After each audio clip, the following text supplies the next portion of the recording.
Hello everyone and welcome inside the press room at First Energy Stadium. Matt Florjancic alongside Bud Shaw, and we're breaking down the introductory press conference for the newest Cleveland Browns head coach, Kevin Stefanski. We got to hear from Coach, we got to hear from owner Jimmy Haslam, and also Chief Strategy Officer Paul DePodesta, and we'll get to that in a minute. But overall takeaways, Bud, what were some of the things that stood out today from Kevin Stefanski's introductory press conference? Well, you know, the overarching thing that stands out is that he's right when he says that nothing he says is going to make people feel any better right now. And listen, that doesn't have any reflection on him. It has really nothing to do with him. It has to do with the fact that Jimmy Haslam hired his first coach and fired him after 1 year. His last coach he fired after 1 year. And everything just feels still chaotic in this building. It may not be, but that's the feel that people have, I think. Oh, there's no question, and I'm glad he actually did acknowledge that, because so often we see guys that win the press conference but then show up on game days and results are a lot different. But I thought he was very honest. He was very thoughtful in his responses.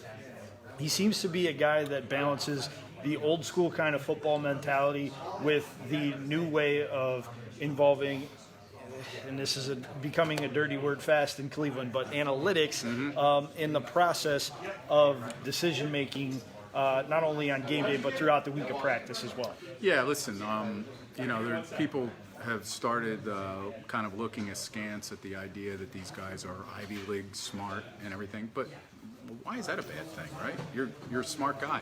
He's a smart guy. If he can work in this organization and present himself well to players and get them to follow his lead, I mean, I think those are things that we all agree that Freddie Kitchens wasn't able to do.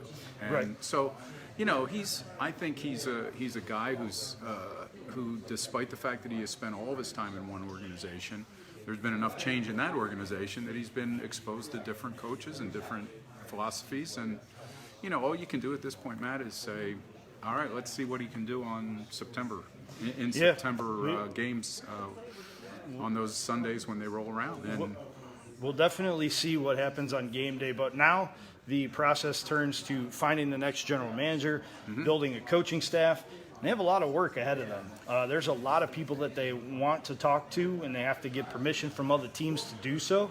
And ultimately, we'll see how this process goes. Yeah, the one good thing that they have going for them, which has been the case over the last week or so, is that there's nobody else looking for GM candidates that we know of, right? Right. Not many. There may be one. Yeah. I don't think Houston is going to go that route. So, you know, they are the last team standing on some of this stuff. A lot of the coaches that have been hired have already found their jobs.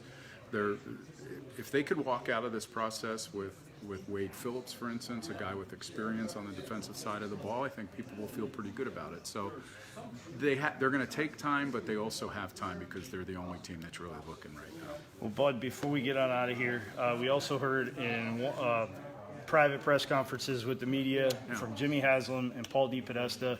DePodesta did a lot of explaining about what he actually does for the organization and what his process is all about.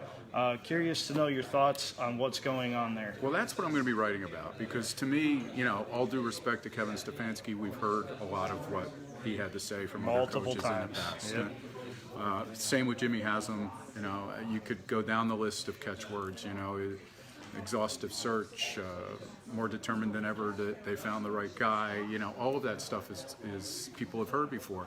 But I was most curious to find out what Paul DePodesta's role is, what he sees his role as, and the fact that we've heard rumors that his contract is up. He says he has full faith that after this GM search is complete, that will be taken care of, and he'll continue to serve the Cleveland Browns. Well, Bud, thank you very much for helping us break down today's press conferences, and we'll be talking to you soon, probably from a GM press conference in the next couple of weeks. Sounds good.